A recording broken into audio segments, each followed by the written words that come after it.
Hello అండి, నేను doctor Archana fertility and laparoscopy centre Nizamabad.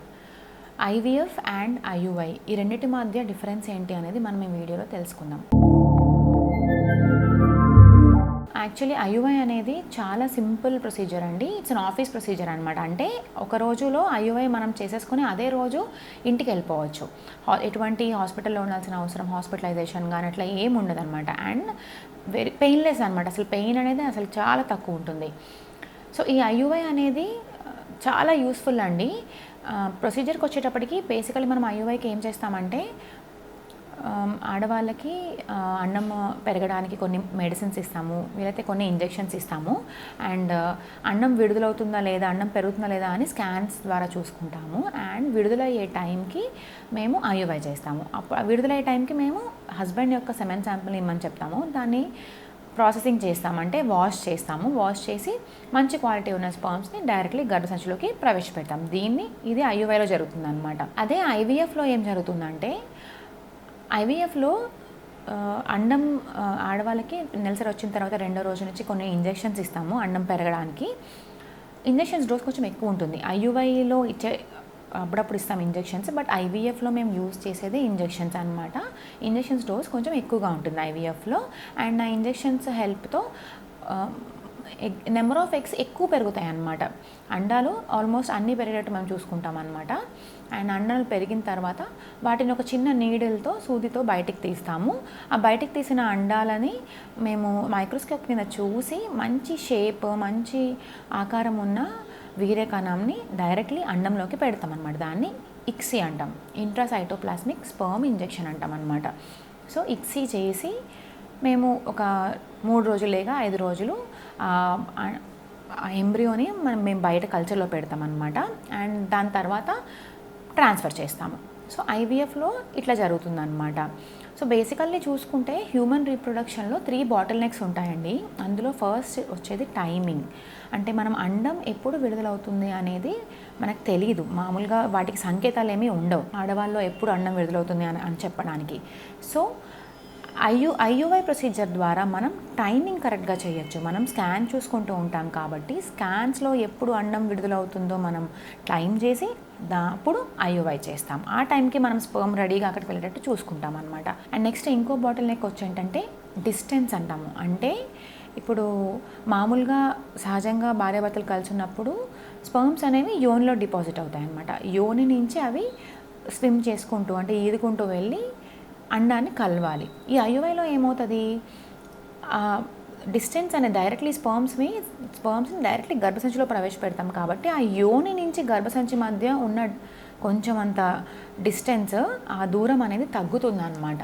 So దానివల్ల ఏమన్నా వీర్యకణాల్లో కొంచెం కదలికలు తక్కువ ఉన్నా సరే, కొంచెం కౌంట్ తక్కువ ఉన్నా సరే ఈ డిస్టెన్స్ తగ్గి కొంచెం ప్రెగ్నెన్సీ రేట్స్ పెరుగుతాయి అన్నమాట. ఇక మూడో బాటిల్ నెక్ వచ్చేసి ఫర్టిలైజేషన్, అంటే ఫలదీకరణ. ఐవీఎఫ్లో కొంతవరకు మనము ఈ ఫలదీకరణ అనే దాన్ని మనం క్రాస్ చేయగలం అనమాట, ఈ స్టెప్ని. అంటే ఫలదీకరణ అనేది మనం ల్యాబ్లో చేస్తాం ఐవీఎఫ్లో. మెయిన్ డిఫరెన్స్ ఏముంటుంది ఐయుఐలో ఐవీఎఫ్లో అంటే ఇదే. ఫలదీకరణ అనేది ఐయుఐలో గర్భసంచి లోపల ట్యూబ్లో అవుతుంది న్యాచురల్గా, బట్ ఐవీఎఫ్లో మేము బయట చేస్తాం ఫలదీకరణ.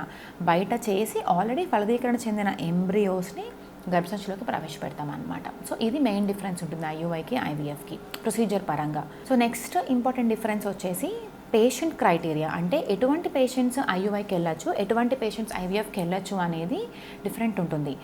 ఐయుఐ అనేది మనం చూసుకుంటే ఎవరైతే మామూలుగా ఒక 3-4 సైకిల్స్ న్యాచురల్గా మందులతో ట్రై చేసి అవ్వలేదో వాళ్ళు ఐయుఐకి వెళ్ళచ్చు. అలానే ఎవరికైతే భర్త యొక్క వీర్యకణాల్లో కొంచెం కౌంట్ ప్రాబ్లమ్స్ కానీ లేకపోతే కదలికల ప్రాబ్లమ్స్ కానీ ఉంటాయో వాళ్ళు కూడా ఐయుఐకి వెళ్ళొచ్చు.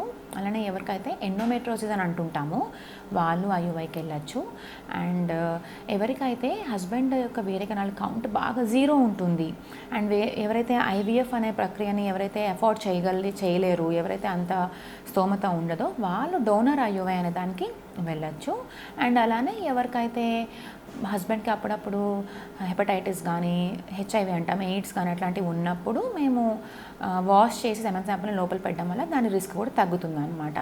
సో బేసికల్లీ ఐయుఐకి కావాల్సినవి ఏంటంటే అండాల యొక్క సంఖ్య మంచిగా ఉండాలి ఆడవాళ్ళలో, అండ్ మగవాళ్ళు వీర్యకణాలు డీసెంట్గా ఉండాలి, అంటే మరీ తక్కువ ఉండకూడదు, ఒక మామూలుగా యావరేజ్గా ఉండాలి. కొన్ని స్పెసిఫికేషన్స్ ఉంటాయి దానికి, మినిమం ఇంత ఉండాలి అని. ఆ మినిమం రిక్వైర్మెంట్స్ మీట్ అవ్వాలి ఐయుఐలో. అండ్ కనీసం ఒక్క ట్యూబ్ అయినా ఓపెన్ ఉండాలి. ఇవి 3 మెయిన్ క్రైటీరియాస్ అనమాట.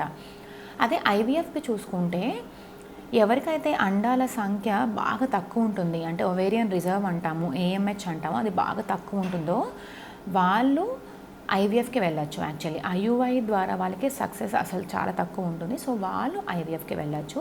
అండ్ అలానే ఎవరికైతే వీర్యకణాల కౌంట్ బాగా తక్కువ ఉంటుంది అండ్ కదలికలు కానీ ఆకారం కానీ బాగా పువర్గా ఉంటాయో వాళ్ళు ఐయుఐకి వెళ్తే చాలా సక్సెస్ తక్కువ ఉంటుంది, కాబట్టి ఐవీఎఫ్కి వెళ్ళొచ్చు. అండ్ అలానే ఎవరైతే ఈ ఐయుఐ ఏంటంటే 3-4 సార్లు చేసుకున్న తర్వాత సక్సెస్లో పెద్ద తేడా ఉండదన్నమాట. సో అందుకని అటువంటి వాళ్ళు 3-4 సైకిల్స్ ఐయుఐ ఫెయిల్ అయితే కనుక వాళ్ళు ఐవీఎఫ్కి వెళ్ళొచ్చు. అండ్ అలానే ఎవరికైతే ట్యూబ్స్ బ్లాక్ అయి ఉంటాయో బోత్ సైడ్స్, ఇంకా వాళ్ళకి ఫలదీకరణ చెందడానికి ట్యూబ్స్ ఉండవు కాబట్టి వాళ్ళు ఐవీఎఫ్ ప్రక్రియకి వెళ్ళాల్సి ఉంటుంది అనమాట. అండ్ 3వ ఇంపార్టెంట్ డిఫరెన్స్ వచ్చేసండి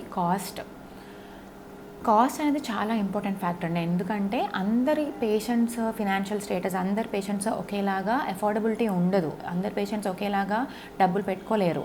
సో ఐయుఐకి వచ్చేసి మనకి సుమారుగా ఒక్కొక్క సైకిల్కి ఒక 7,000 నుంచి 15,000 దాకా కాస్ట్ అవ్వచ్చండి మొత్తం కలిపి. అంటే డిపెండ్స్ అపాన్ మనం ఎన్ని ఇంజెక్షన్స్ వాడుతున్నాము, ఎంత కాస్ట్లీ ఇంజెక్షన్స్ వాడుతున్నాము, అటువంటి వాటి మీద ఆధారపడి ఉంటుందన్నమాట. అదే ఐవీఎఫ్ అయితే మినిమం ఐవీఎఫ్ ప్రక్రియకి మటుకే సుమారుగా 1,50,000 నుంచి 2 లక్షల వరకు ఖర్చు అవుతుందండి ఐవీఎఫ్లో. అది ఒక సైకిల్ ఐవీఎఫ్కి, అంటే ఒకసారి అండాలను బయటికి తీసి ఫలదీకరణ చేయడానికి ఆల్మోస్ట్ 1,00,000 నుంచి 2 లక్షల వరకు ఖర్చు అవుతుందన్నమాట. లాస్ట్ అండ్ ఇంపార్టెంట్ డిఫరెన్స్ వచ్చి ఏంటంటే అండి సక్సెస్ రేట్స్. సక్సెస్ అనేది ఏంటి? ప్రెగ్నెన్సీ రేట్స్ అనమాట. సో ఈ ప్రెగ్నెన్సీ రేట్స్ చూసుకుంటే ఐయుఐలో బెస్ట్ ల్యాబ్స్లో కూడా సుమారుగా 10 నుంచి 15% వరకు ఉంటుందండి. కానీ ఎవరికైతే మంచి అండాల సంఖ్య చాలా బాగుండి అండ్ స్పర్మ్ క్వాలిటీ కూడా చాలా బాగుంటుంది, అండ్ ఎవరికైతే డోనర్ ఐయుఐకి వెళ్తారో, అంటే డోనర్స్లో మేము అలాంటి sperm quality best sperm quality choose చేస్తాం కాబట్టి అటువంటి కండిషన్స్లో మాత్రం 20% వరకు ఉంటుంది. సో అందుకనే ఐయుఐలో ఇంపార్టెంట్ ఏంటంటే పర్సిస్టెన్స్ అనేది ఇంపార్టెంట్. అంటే ఒక ఐయుఐ ఫెయిల్ అయినా సరే మనం సెకండ్ సైకిల్, థర్డ్ సైకిల్కి వెళ్ళి ట్రై చేయాలన్నమాట. యూజువల్లీ ఐయుఐలో ఒక 3-4 సైకిల్స్ తర్వాత సక్సెస్ అనేది ప్లాట్యూ అయిపోతుంది, అంటే సక్సెస్ అనేది పెద్ద తేడా ఉండదన్నమాట. మ్యాక్సిమం కన్సీవ్ అయితే కనుక వాళ్ళు ఒక 3-4 సైకిల్స్లో ప్రెగ్నెంట్ అవుతారు. బట్ ఐవీఎఫ్కి వచ్చేసి సక్సెస్ రేట్స్ బెస్ట్ ల్యాబ్స్లో కూడా ఒక 30 నుంచి 40% ఉంటుందండి. మళ్ళీ నేను ఇందాక చెప్పినట్టు ఎవరికైతే మంచి క్వాలిటీ ఎగ్స్ అండ్ మంచి క్వాలిటీ స్పర్మ్స్ ఉంటాయో వాళ్ళు 50 నుంచి 55% వరకు సక్సెస్ ఉంటుంది. అది కూడా బెస్ట్ ల్యాబ్స్లో మనకి ఉంటుందన్నమాట.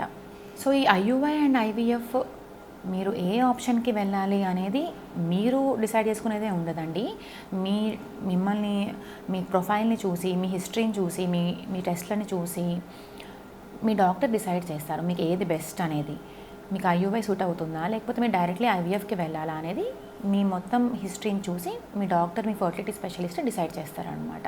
సో ఈ వీడియో మీకు నచ్చినట్టయితే please like it, share it and subscribe to our channel. ఈ వీడియో మీకు నచ్చినట్టయితే మమ్మల్ని ఫాలో చేయండి అండ్ మళ్ళీ ఇంకొక నెక్స్ట్ వీడియోతో మళ్ళీ మేము ముందుకు వస్తాను. సంప్రదించండి doctor Archana, fertility and laparoscopy centre near Bharat lab, Khaleelwadi, Nizamabad. Phone 08462 222 324, cell 9492492324.